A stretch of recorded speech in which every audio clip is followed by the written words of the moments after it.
Hi, everyone. Welcome to episode one of the MHP Podcast. Our goal with this series is to break down all things on strength and conditioning. And specifically on this episode, we'll be covering tips and tricks to goal setting, as well as how to regress and progress in movement. My name is Sarah Bruno. I'm a third year kinesiology student at McMaster University. I'm very passionate about rehabilitation as well as strength and conditioning. And I'm currently on the path to trying to become a physiotherapist. For the meantime, I'm working with the volleyball team at McMaster, as well as the men's team with the strength and conditioning program.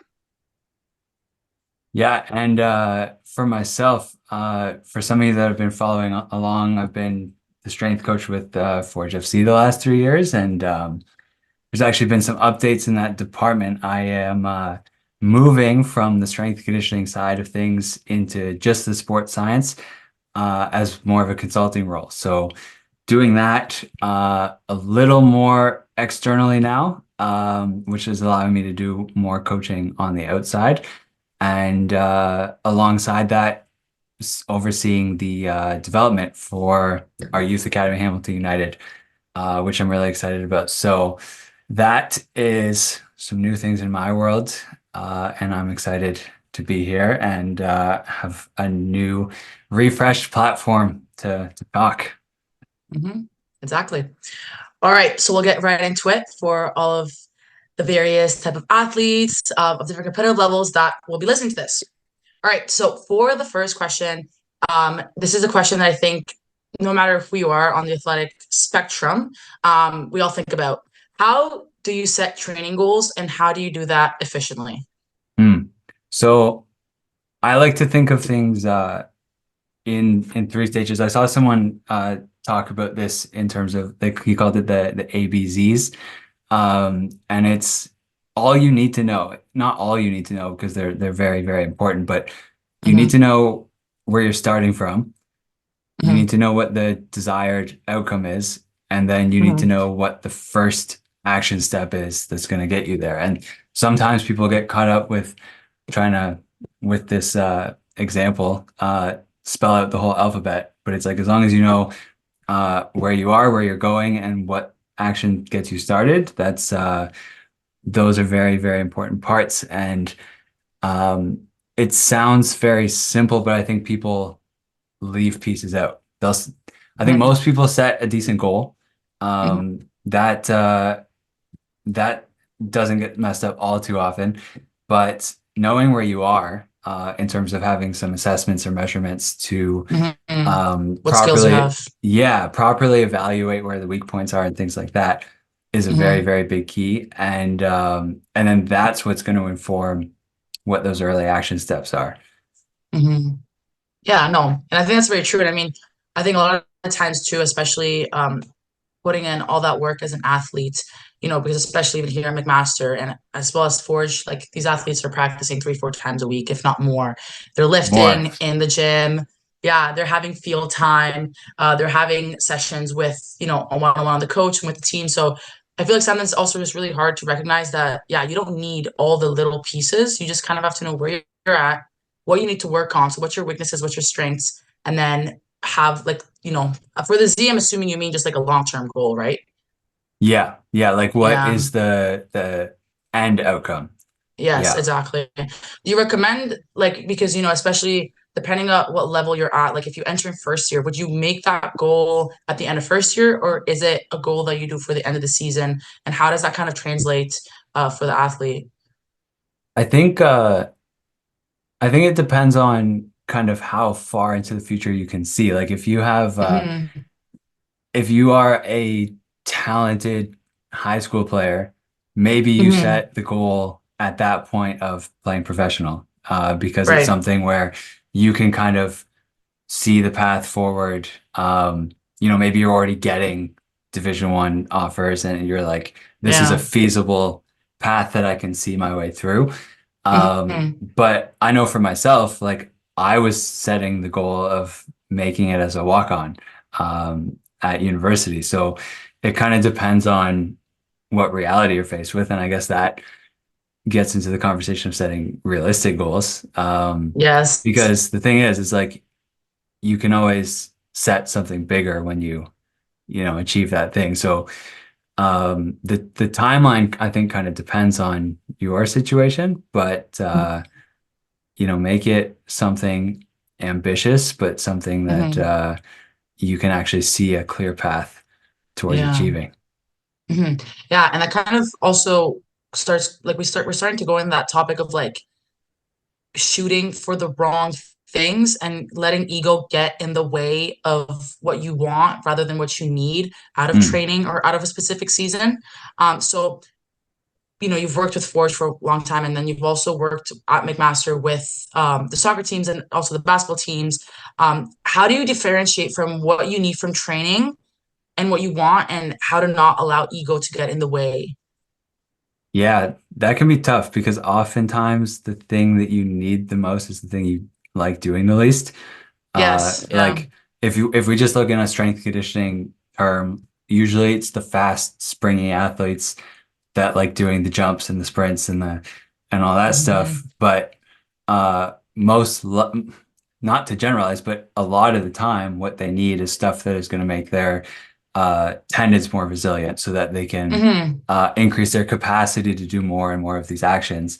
So, Hmm. and for tendons, that's slow stuff. That's iso holds. That's heavy lifts. So, Hmm. um, and then you go the other end of the spectrum. The guy that's really strong, he wants to throw weights around, and Hmm.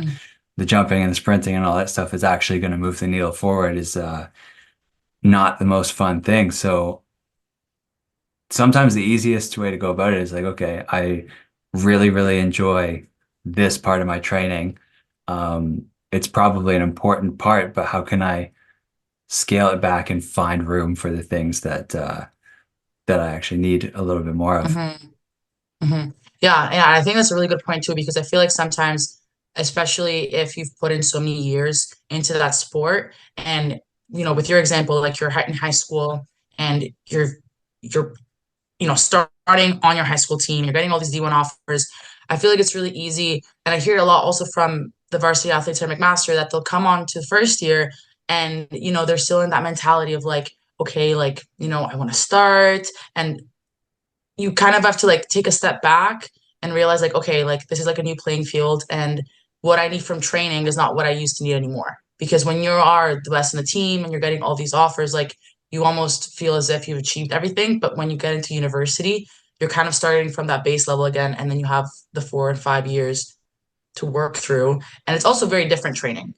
Because I hear a lot of varsity athletes, they compare their training during high school to the strength and conditioning training that you get in university. Oh yeah, And I think, and it's completely different. Like a lot of times, high school programs don't even offer strength and right. conditioning programs at all. Yeah, yeah. Um, and yeah, and I noticed a lot of time, yeah, ego can definitely get in the way of that. But yeah, I definitely think, yeah, as you said, kind of scaling back and looking at what you need. Um, it's definitely very important. But from your experience, because again, you've worked with varsity athletes, you've worked with also professional athletes, um, what would you recommend for an athlete that comes in first year, having done a lot of training, don't really know how necessarily to look at the training, um, how the lift is, the exercises, like how do you help your athletes make a goal, stick to that goal, and not get discouraged? Because a lot of the times, especially if there's beginners in the gym, they could just easily just get discouraged and kind of walk away from the lift session and think, wow, like I actually sucked. But Mm. how do you kind of keep like the positivity there, and the environment fun while also focusing on the things that they need to train to just get better? Yeah. So I think the easiest thing is to change the way you phrase the goal. Like if your goal, I don't know, maybe you're a football player, so it's a very strength-based sport, and you're like, okay, I need to squat 400 pounds, Hmm. or it's a failure, and then maybe you show up and you think you're pretty strong and you're halfway there, and then the coach tells you that your form is horrendous and you got to clean it up, and actually you're not lifting as much weight as you thought you could, and now there's a lot of when you set goals based on the outcome, there's a lot of other factors that get in the way too. So Hmm. um, like if your goal is to play professional sports and Right. for whatever reason the scouts don't see you, or whatever happens, and it doesn't go your way, it doesn't mean that you didn't take the right actions. Yeah, that's So that's an important point. the easiest way to keep things positive and motivating is to just set your goals around the things that you can control. Like if Hmm. you are going into a new setting and you're trying to develop and adapt to the situation, like set the goal to uh well, one, like show up every day. If you're not doing that, that's Hmm. the simplest thing you can do. And then um set goals around doing extra work, or like the effort that you feel you put in. Like you could set a little uh task for yourself to just at the end of each session, like look at yourself in the mirror. Did I honestly put the effort in that Hmm. that was warranted for that? And then if on average that number is going up over time, like that is Hmm. success, even if it doesn't lead to the actual outcomes that you're going towards. At least you're controlling the things that are possible. Yeah, that's very true. And I feel like a lot of times, even just outside of being an athlete, I feel like everybody kind of gets lost in the things that they can't control. Hmm. Because especially, yeah, like sometimes, sometimes it happens. A really good athlete doesn't make it pro, or they go through like an injury. And yeah, and Yeah. I think this also really relates to somebody's mental health, and yeah, the way that they're viewing their training sessions, and just training with the team as a whole. Um, I definitely think if you view it in a negative way, it's going to impact how your training is. If you rather than working on your form, if you just want to, yeah, just hit a certain number, the outcome is definitely that's definitely something different. But I know that something has been really bothering you recently. Do you mind sharing it with the viewers? Because I know it's really it's really you it's really keeping you thinking. Yes. Yeah, I've been spending a lot of time going over this topic in my head the last couple of weeks, Hmm. because there's this thing that I see where the best examples could be like push-ups and pull-ups, like some body weight Okay. exercises, where uh I think pull-ups is maybe the better example. If you take someone that maybe they couldn't do any pull-ups, and they Hmm. worked at it, and now they can do 3 or 4 good reps, and then that's it. That's all they can do. Hmm. Most people will just continue doing that without any consideration for like what they're actually training for, and then what restraints or variables could actually make their training more productive. Like, Hmm. for example, if you're training for hypertrophy and you're trying to grow muscle tissue, doing 3 or 4 reps is not the most optimal way to go about that. So someone where they're oftentimes, you mentioned ego before, sometimes ego is Hmm. something that gets in the way, where it's like, oh, I'm not gonna add assistance to unload my pull-up so I could do more Yeah, reps we all go through because it. I can do a pull-up. Hmm. Um, and you see this too with with even weighted exercises, where it's like, well, the idea isn't to just show up and load as much weight onto the bar as you can lift it, and then leave, because you haven't taken the time to think about what you're training towards, Hmm. and what kind of things affect the training process. And it's not just even hypertrophy. If you're an athlete training for, if it's important to you that to be fast and powerful, which in most Hmm. sports it is, uh, is there times in your program where you're using lighter weights and just trying to move them fast? And Hmm. then Yeah. it's like that kind of thought process is missing, Would you when, say Would you say maybe it's missing because of a lack of knowledge rather than maybe like a lack of actually wanting to? Because a lot yeah, of it is also, I guess, would say maybe the resources, but what would you recommend in that situation? yeah, because I think it comes down to, like, going back to the goal setting thing. You have Hmm. to know what you're training towards, Yep. um, which it's like, okay, that I think that's a level of thought where you have to step back and say, okay, the most important thing for me as an athlete is to increase my speed and explosiveness, as an example. Hmm. Then you have to look at the training process and figure out what is going to create that for you. And I think that's where maybe the gaps of knowledge come in, because it's not even a simple answer, because if you aren't a very strong athlete, then the added strength will actually contribute to the speed and Yep. explosiveness, because you're going to increase the force capacity and things like that. So um, that's a factor, is actually knowing what say like sub goals are going to contribute to the main one, and then knowing what training variables are going to make that happen for you. Um, Hmm. so I think that's where I find the most guidance is needed, and Hmm. okay, let's pull away from this common exercise that, is, I don't know, all over Instagram or whatever, and Hmm. let's actually just look at the individual and what that person needs. Hmm.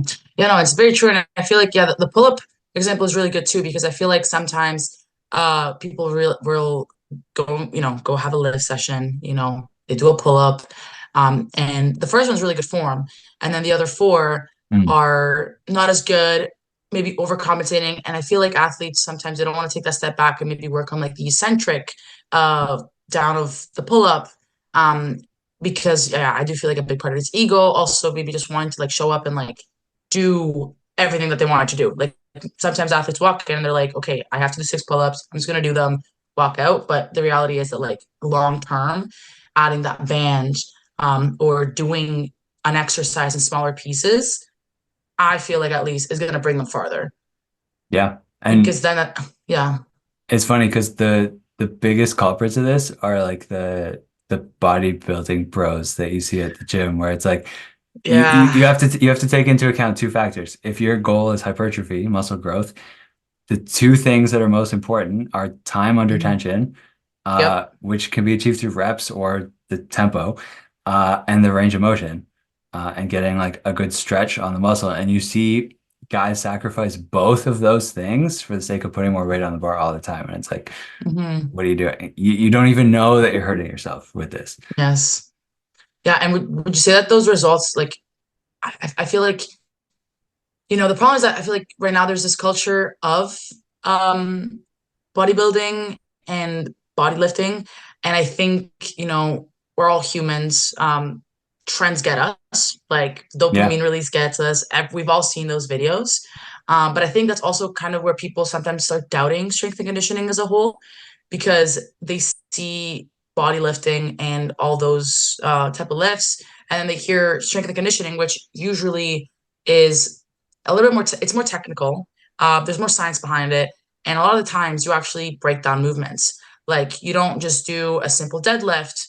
Um, you might break that up before you get to the deadlift to do exercises that warm up the muscles or that strengthen the muscles that are actually needed for that exercise.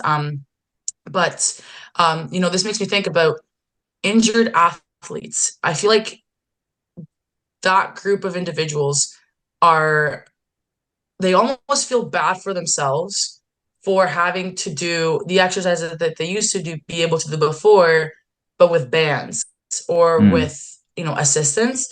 And I just wonder what the root of being embarrassed or just the stigma is behind that, because I feel like maybe it is in the culture of TikTok trends, Instagram trends, get this workout in, you have to get this weight within this amount of weeks. But I just wonder, what are your thoughts on like the driving factor for not wanting to like help themselves long term and improve their form, rather than just, yeah, just put a bunch of weight on the bar and just get that through and leave and walk out.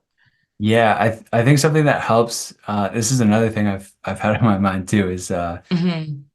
I really love a lot of what FRC, functional range conditioning, is doing, and learning that stuff really changed the way I think about basically loading tissues, because there Hmm. are whole when I talk about like taking the goal and then figuring out what's required to achieve that adaptation and kind of working your way backwards and then deciding what exercise, what load, and then all the different parameters.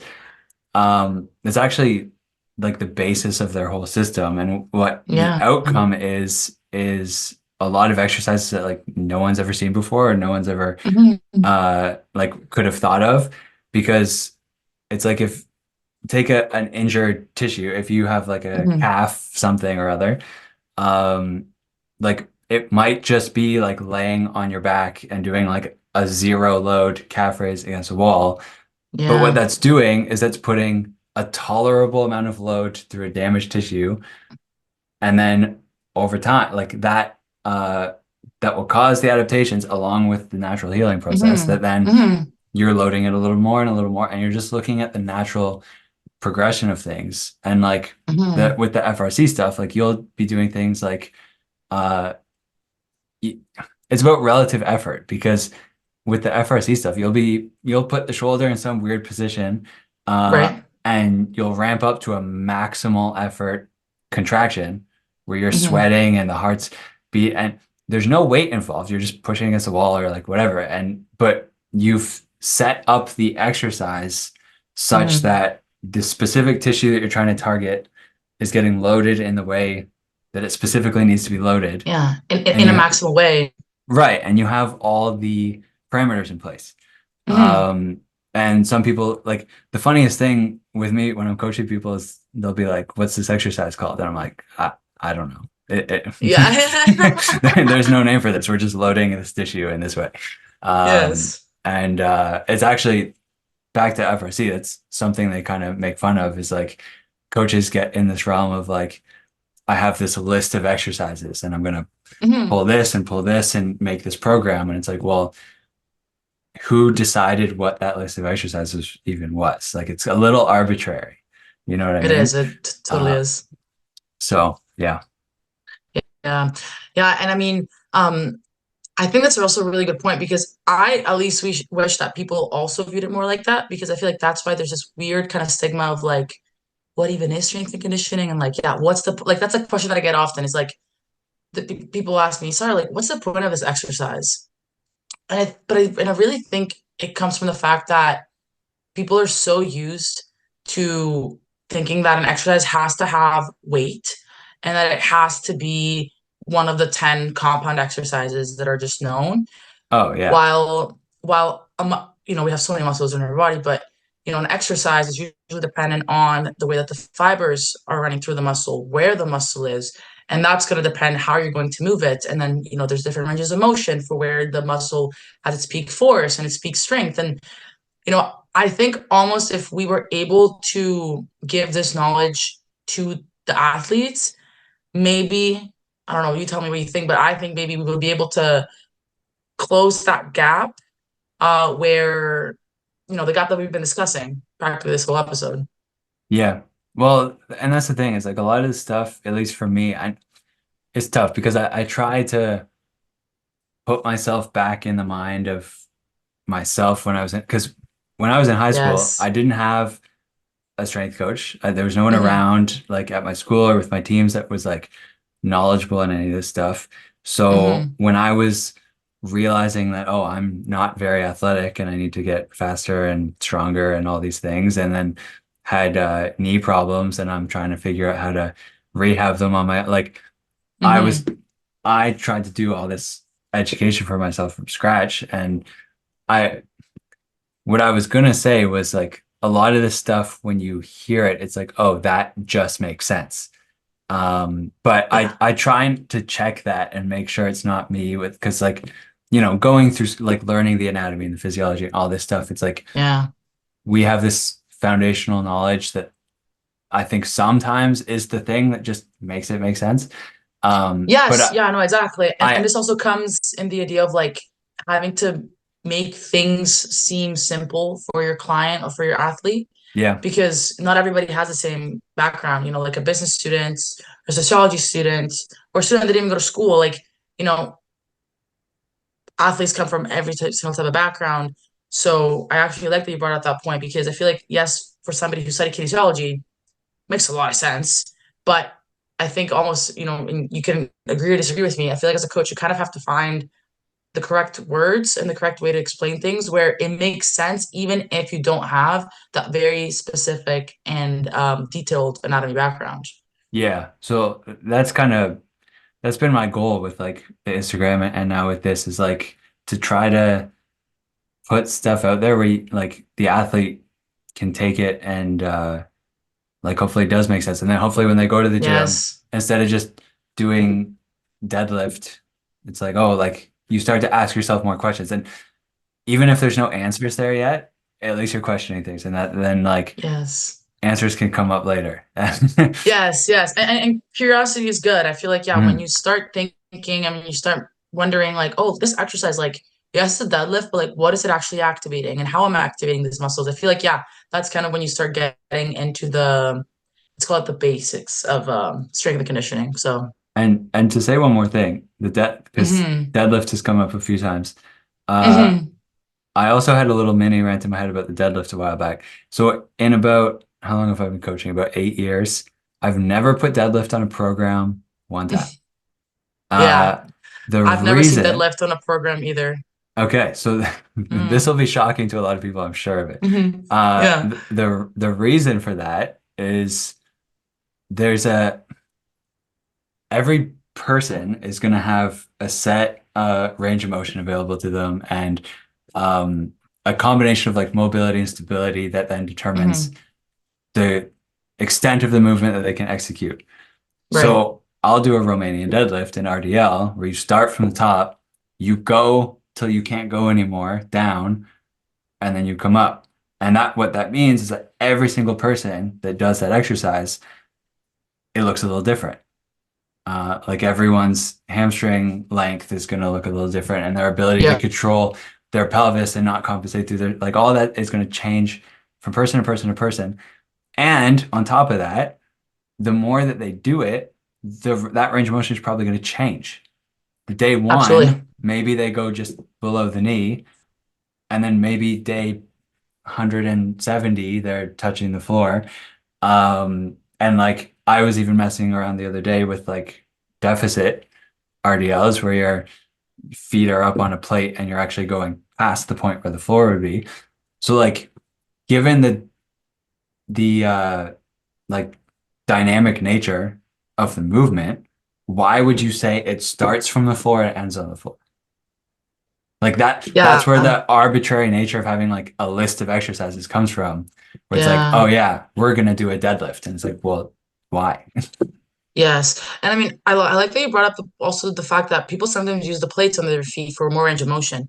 But if the range of motion ranges from athlete to athlete, then what's the correlation of like adding a plate? Because I know, for example, especially with an RDL, like you don't want to engage your back. The whole point is that you once you're done through your range of motion of the hamstrings, you don't reach down with your hands, you don't try and hurt your back. Having that plate, is it only beneficial for people that have a longer hamstring length? Well, Like at what point? the easiest way to Yeah. do it is if you're doing an RDL and you're touching the weight to the floor before you feel it deep stretching your hamstring. Of course, there's a chance because so usually what happens is you go down, you feel the stretch in the hmm hamstring, and then you try to go further, and anything further than that stretch is probably going to be something in your back.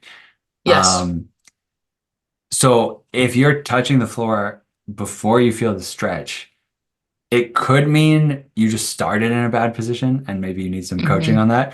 But hmm if you're actually doing it properly, then it's like, okay, that's a sign that the motion available to you, aka from the top to the floor, is too hmm short. So then you can Yes, create exactly. a longer, you can create more space by just elevating yourself. Yeah.